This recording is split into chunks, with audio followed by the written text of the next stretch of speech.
Hey, hello guys. In this video, I'm going to explain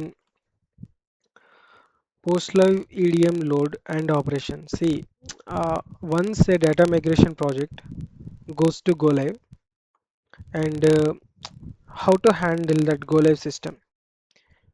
బేసిక్గా C ఒక enterprise data మనం మేనేజ్మెంట్లో ఒక ప్రాజెక్ట్ గో లైవ్కి వెళ్ళింది అనుకుందాం.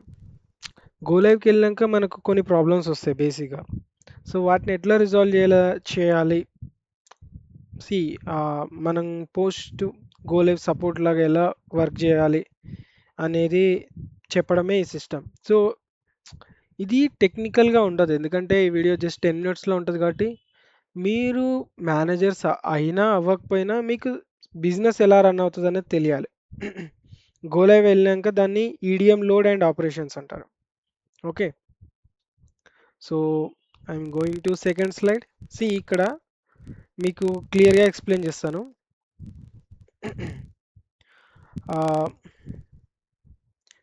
సో ఫస్ట్ ఆఫ్ ఆల్ మనం గో లైవ్ అయినప్పుడు ఏమేమి ప్రాబ్లమ్స్ వచ్చినాయో వాటిని లిస్ట్ చేసుకుంటాం. ఓకే, ప్రీ ప్రొడక్షన్ టెస్టింగ్లో ప్రశాంతంగా ఉన్న సిస్టమ్స్ గో లైవ్కి వెళ్ళగానే చాలా ఇష్యూస్ ఫేస్ చేస్తాయి, రియల్ వరల్డ్ సినారియోస్. ఎందుకంటే ప్రీ ప్రొడక్షన్ సిస్టంలో మనం ఒక ఫిక్స్డ్ డేటా పైన వర్క్ చేస్తాం, గో లైవ్లో డేటా హిట్ అవుతూ ఉంటుంది. ఎవ్రీడే మనం ఎక్స్ట్రాక్షన్, డేటా ట్రాన్స్ఫర్మేషన్, లోడింగ్ ఇదంతా ఉండదు. మనకు ప్రతిరోజు ఒక 10 మిలియన్ రికార్డ్స్ పైగా మన రియల్ టైమ్ సిస్టమ్ని హిట్ అవుతుంటాయి. వాటిని మనం కరెక్ట్గా లోడ్ చేయగలగాలి. ఇక్కడ మన ప్రైమరీ గోల్ 99.85% గ్రిడ్ టెలిమెట్రీ ఎస్ఎల్ఏని నిలబెట్టుకోవడమే. ఓకే, లైక్ అంత పర్ఫెక్ట్ డేటా సింక్రనైజ్ చేయాలి.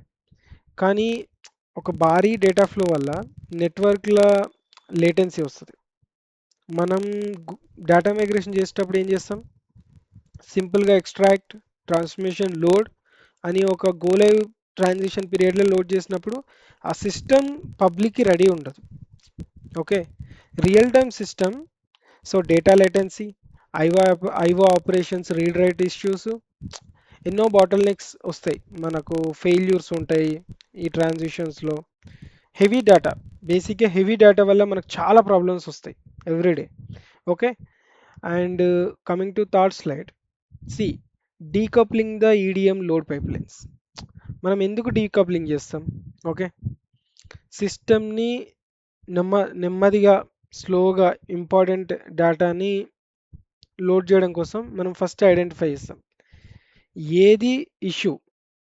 కంకరెంట్ లాక్ కంటెన్షన్ అంటే మల్టిపుల్ రోస్ సేమ్ రిసోర్స్ని హిట్ చేయాలనుకుంటే సిస్టమ్ స్లో అవుతుంది.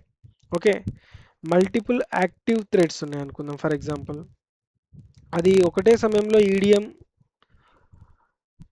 హైరార్కీని హిట్ అయిందనుకో, ఆ నోట్స్ అన్నిటిని హిట్ అయిందనుకో, మాస్టర్ రికార్డ్స్ అప్డేట్ చేయడానికి ట్రై చేసినప్పుడు ఎక్కడో చైల్డ్ రికార్డ్ వల్ల అది లాక్ అయిపోయి ఉంటుంది ఆ మాస్టర్ రికార్డ్. ఓకే, ఇప్పుడు బీపీకి 4 బ్యాంక్ అకౌంట్లు ఉన్నాయి, 4 బ్యాంక్ అకౌంట్ల నుంచి వెళ్ళి ట్రాన్సాక్షన్స్ అవుతున్నాం అనుకుందాం. కానీ అతని నెట్ అమౌంట్ ఎంత ఉందనేది అంటిల్ అన్లెస్ అతని చైల్డ్ ఇన్ఫర్మేషన్ మొత్తం రిజాల్వ్ అయ్యే వరకు సెట్ అవ్వదు. So that is the reason child డేటాని హిట్ అయినా కూడా మాస్టర్ రికార్డ్స్ డెడ్ లాక్ అయిపోతాయి. ఓకే, దీన్ని ఆర్కిటెక్చరల్ సొల్యూషన్ ఏంటిదంటే డీకప్లింగ్ ద ఆర్కిటెక్చర్.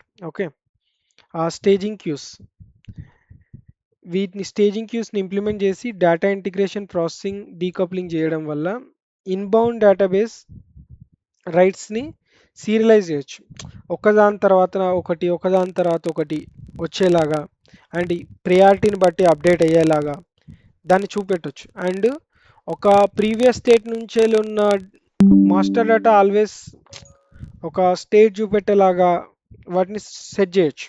ఓకే, దాన్ని డీకప్లింగ్ ఆర్కిటెక్చర్ అంటారు. మనం హెవీ సిస్టమ్ పైన కాకుండా ప్రతి దాన్ని సపరేట్గా మెయింటైన్ చేసుకోవడాన్ని డీకప్లింగ్ స్టేజింగ్ క్యూస్ అంటారు. Okay, coming to next slide. See performance optimization చేయడానికి మరొక ముఖ్యమైన వే ఏంటిదంటే సెగ్రిగేటెడ్ వర్క్లోడ్స్లో లైక్ మనం వర్క్ ఫ్లోస్ అన్నిటినీ గచ్చిరి బిచ్చిరి లేకుండా ఒక సిస్టమైజ్డ్గా ఉంచుకోవాలి. సో డిపెండెన్సీ లేని వాటిని ప్యారలల్గా ఎగ్జిక్యూట్ చేయడం, స్టెప్ బై స్టెప్ ఎగ్జిక్యూట్ చేయడం, నీట్గా బిల్డ్ చేయడం. ఓకే, అన్ని డేటా ప్రాసెస్ని సేమ్గా చూడొద్దు. మనం ప్రయారిటీని బట్టి వర్క్లోని సెగ్రిగేట్ చేయాలి. ఓకే, మొదట బల్క్ ప్రాసెసింగ్. ఇది హిస్టారికల్ రికార్డ్స్ని, మీటర్ రీడ్ లాంటి హెవీ రా రా డేటా ఉంటుంది కదా, వాటిని డైరెక్ట్గా పుష్ చేసినా పెద్ద ఫరక్ పడదు. సీక్వెన్స్ ఏం అవసరం లేదు బేసిక్గా వాటికి, ఎందుకంటే హిస్టరీ డేటా కదా అది. ఆ, కానీ జస్ట్ టేబుల్స్ అప్డేట్ లాంటి వాటికి బల్క్ లోడ్స్ అవసరం. కానీ రియల్ టైం బిజినెస్ వాల్యూ ఉన్న డేటా ఉంటుంది, డిపెండెన్సీ మ్యాటర్ ఇక్కడ. ఏది ఫస్ట్ చేయాలి, ఏది సెకండ్ చేయాలి, దాన్నే వర్క్ఫ్లో సెగ్రిగేషన్ అంటారు.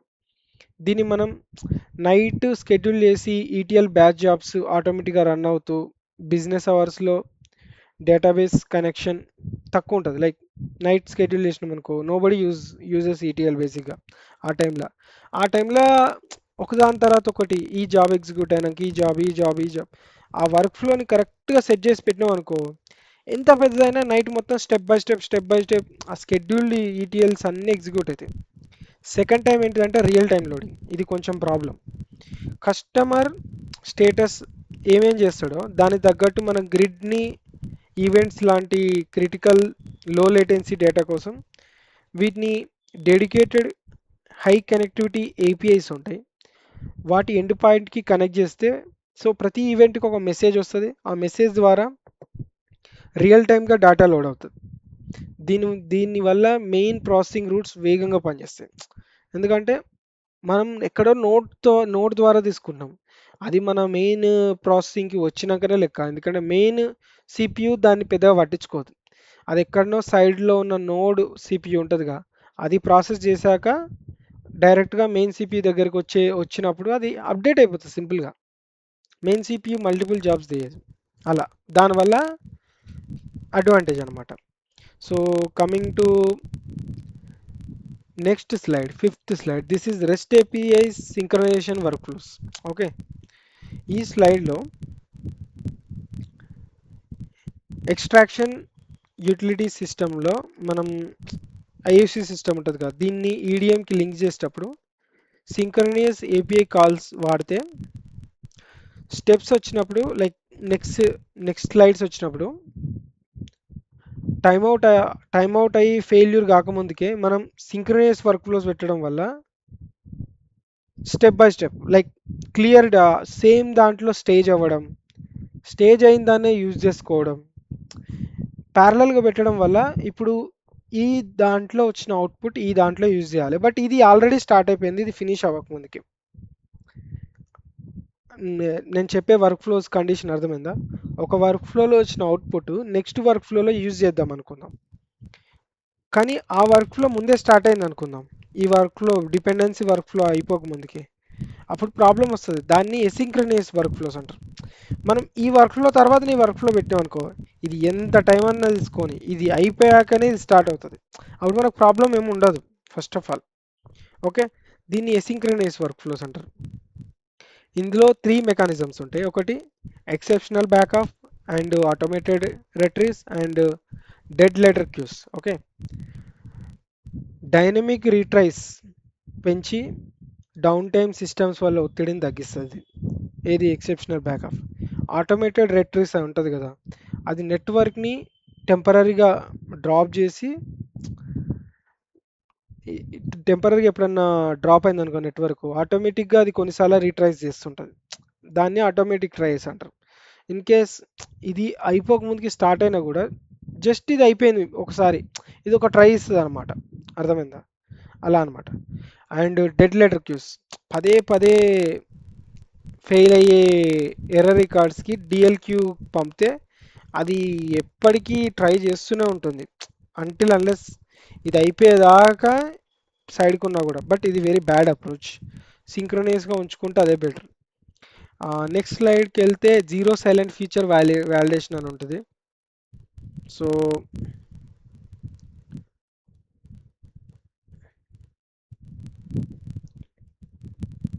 So validation and exceptional flows. and silent features to secure utilities data ecosystems.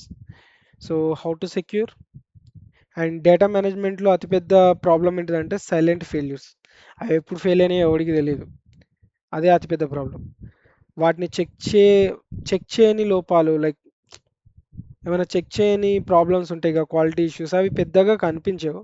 But అవి స్లోగా ఇష్యూస్ పెద్దగా అవ్వడానికి ప్రాబ్లం అవుతాయి. వీటిని అరికట్టడానికి మనం మల్టిపుల్ లేయర్స్ వ్యాలిడేషన్స్ పెట్టాలి పైప్లైన్లో. ఇది స్కీమా కంప్లైంట్స్కి మరియు రిఫరెన్షియల్ ఇంటిగ్రిటీ చెక్ చేయడం, స్కీమాలు కరెక్ట్ ఉన్నాయా చెక్ చేయడం, వీటి ద్వారానే పాసిబుల్ అవుతుంది. అండ్ కమిట్ ఎలా అవుతుంది, కమిట్ ట్రాన్సాక్షన్ ఎగ్జిక్యూట్ అవుతుందా, డేటా కరెక్ట్గా రికార్డ్ అవుతుందా, ఏదైనా రికార్డ్ ఫెయిల్ అయితే దాన్ని క్వారంటైన్ క్యూలోకి పంపుతుందా, దీనివల్ల సపోర్ట్ టీమ్ ఎర్రర్ అనాలిసిస్ ప్రాపర్గా చేస్తుందా, సరిగ్గా ఉన్న మెయిన్ ఫైల్లో ఏమైనా లోపాలున్నాయా, ఇవన్నీ సైలెంట్ ఫెయిల్యూర్ వ్యాలిడేషన్లో ఉంటాయి. మనం జీరో సైలెంట్ ఫెయిల్యూర్స్ అంటే ఒక్క సైలెంట్ ఫెయిల్యూర్ని కూడా మనం వదిలేయద్దు. అస్సలు సైలెంట్ ఫెయిల్యూర్స్ అనేవి ఉండొద్దు. ఓవర్ వ్యాలిడేషన్, ఎక్స్ట్రీమ్ వ్యాలిడేషన్స్ పెడితే అసలు మనం చిన్న తప్పు లేకుండా జరుగుతుంది సిస్టమ్. ఏదో మీద వ్యాలిడేషన్స్ పెడితే కొన్ని రికార్డ్స్ సిస్టమ్కి సపోర్ట్ చేయవు, బట్ అవి ఫెయిల్ అయినట్టు కూడా నీకు తెలీదు, పోతూనే ఉంటాయి. Right. Extreme validations are important. Zero silent failure అంటే అదే. అండ్ నెక్స్ట్ స్లైడ్, ఈ స్లైడ్లో down time view point subscriptions. Okay, see one thing I can say, what should I say, see ఒక ఈడిఎం సిస్టమ్ ఉంది, సింగిల్ సోర్స్ ఆఫ్ ట్రూత్ని పెట్టుకుంది అనుకుందాం. Like ఎక్కడ నుంచి వెళ్ళి ఇండియా క్యాపిటల్ ఏది అంటే ఢిల్లీ అని చెప్పినట్టు, సింగిల్ సోర్స్ ఆఫ్ ట్రూత్ అంటే అదే కదా. మల్టిపుల్ సోర్స్ ఆఫ్ ట్రూత్ ఉండడం తప్పు ఎప్పుడైనా డేటాబేస్లో ఎస్పెషల్లీ. ఓకే, డౌన్ స్ట్రీమ్ సిస్టమ్స్కి సింగిల్ సోర్స్ ఆఫ్ ట్రూత్ ఉండడం అనేది చాలా ముఖ్యం, లేకపోతే పెద్ద పెద్ద ప్రాబ్లమ్స్ వస్తాయి. సేమ్ రియల్ వరల్డ్లో సేమ్ ల్యాండ్ని మల్టిపుల్ కంట్రీస్ క్లైమ్ చేసినట్టు. మనం చేంజ్ డేటా క్యాప్చర్ పెడతాం, సిడిసి, ఎక్కడో డేటా చేంజ్ అయింది, మరి అది మెయిన్ సోర్స్ ఆఫ్ ట్రూత్కి చేరుకుంటేనే రిమైనింగ్ డౌన్ స్ట్రీమ్ ఆబ్జెక్ట్స్కి తెలుస్తుంది. ఇక్కడ ఈ సోర్స్ చేంజ్ అయితే ఈ సోర్స్కి ఎట్లా తెలుస్తుంది, అంతే కదా. ఈ హెడ్ ఆఫ్ సోర్స్కి అది ఇన్ఫార్మ్ అవ్వాలి, అవుతేనే దాని కింద ఉన్న వాటికి తెలుస్తుంది. ఇప్పుడు మనం పాకిస్తాన్ని ఇండియాలో కలిపేసుకున్నాం అనుకుందాం, అది ప్రపంచానికి ఎట్లా తెలుస్తుంది, అన్లెస్ మనం మ్యాప్ని పబ్లిష్ చేసి పాకిస్తాన్లో గవర్నమెంట్ లేదు ఇండియా గవర్నమెంట్ ఉంది అని వరల్డ్కి చెప్పినప్పుడే, అండ్ పాకిస్తాన్ దానికి అగ్రి అయినప్పుడే తెలుస్తుంది.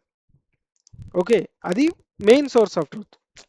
అలా ఒక్కరు అనుకుంటే సరిపోదు, అందరు అనుకుంటేనే అది మెయిన్ సోర్స్ ఆఫ్ ట్రూత్ అవుతుంది.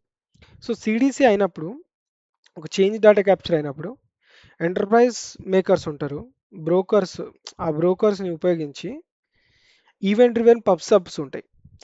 అవి ఎప్పుడు ఏం జరిగినా కూడా దాని డిపెండెన్స్ ఆబ్జెక్ట్స్ని టెంపరీగా హోల్డ్ చేసేస్తాయి. ఈడిఎంలో మాస్టర్ డేటాలో ఏది జరిగినా సిడిసి ద్వారా ఈవెంట్స్ క్యాప్చర్ అయ్యి బిల్లింగ్, జిఐఎస్, ఏడిఎంఎస్ అన్నిటికీ సింక్రనైజ్ అయి ఉంటాయి.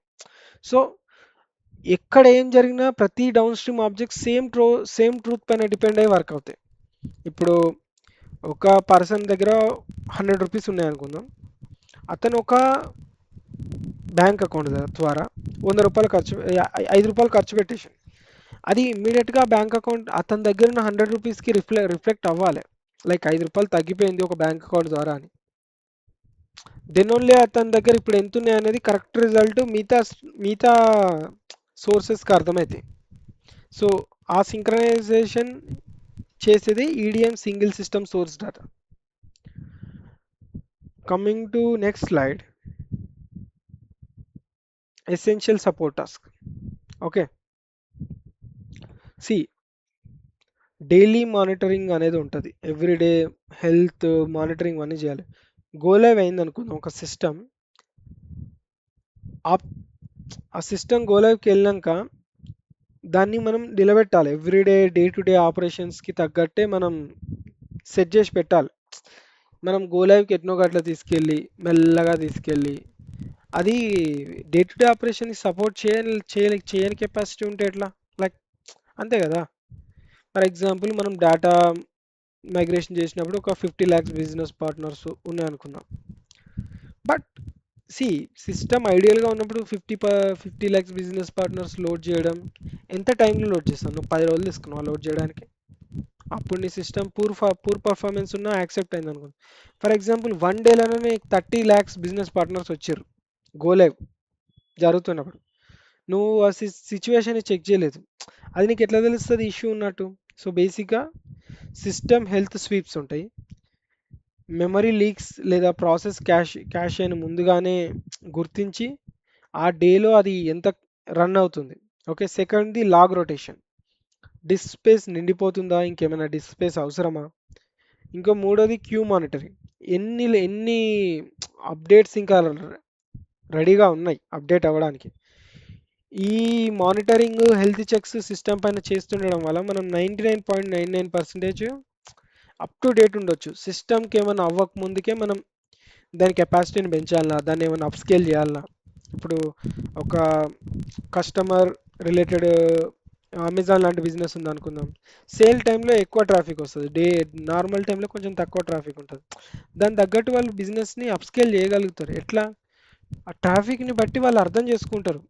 రిసోర్సెస్ సరిపోవట్లేదు మన సిస్టమ్కి, we have to increase the size of disk, size of the CPU.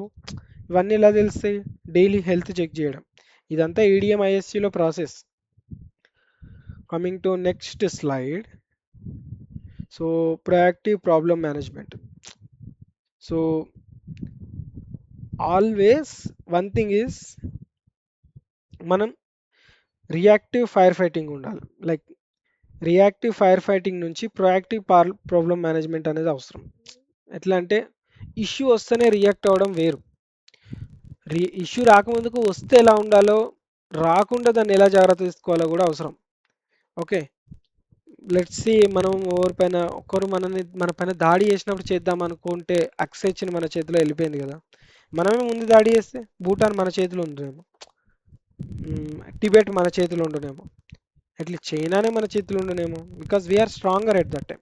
So proactive problem management అనేది అవసరం. ఓకే, సమస్య వచ్చాక ప్లాన్ చేయొద్దు.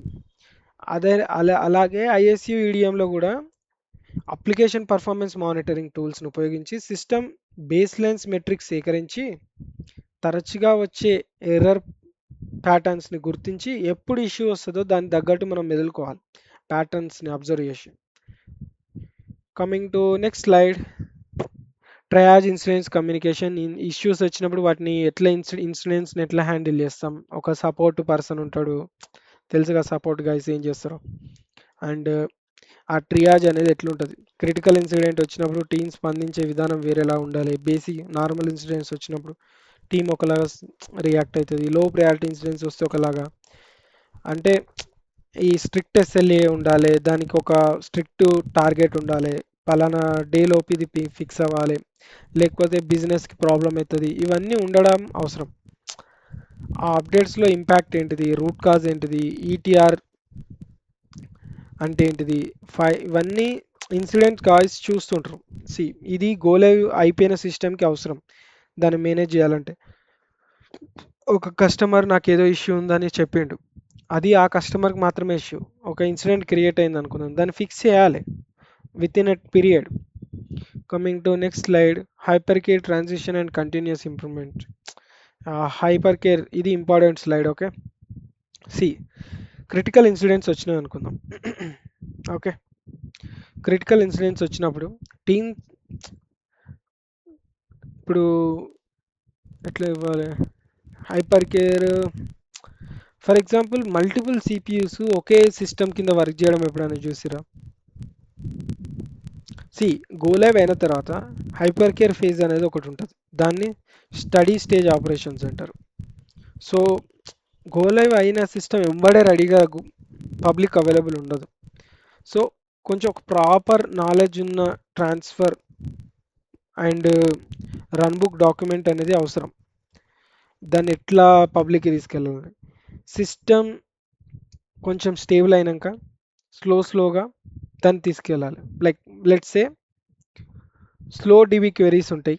4 సెకండ్ నుంచి వెళ్ళి 100 మిల్లీ సెకండ్స్ తీసుకునేవి క్వెరీస్. లైక్ ఇప్పుడు 100 మిల్లీ సెకండ్స్ తీసుకునే క్వెరీస్ 4 సెకండ్స్ తీసుకునేలాగా మనం మార్చినాం అనుకుందాం. క్వెరీస్ కొంచెం గోలేవి ఎలాగోలా అయిపోతుంది, బట్ దాన్ని ఆప్టిమైజ్ చేయాలి ఆ సిస్టమ్ని. అప్పుడు పర్ఫార్మెన్స్ పెరుగుతుంది.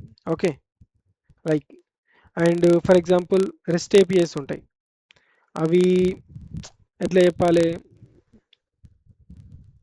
ఇప్పుడు 850 మిల్లీ సెకండ్స్ టైం తీసుకున్నాయి అనుకుందాం, వాటిని 150 మిల్లీ సెకండ్స్ టైం తీసుకునే వరకు తీసుకొచ్చినాం అనుకో, అది గుడ్ సక్సెస్.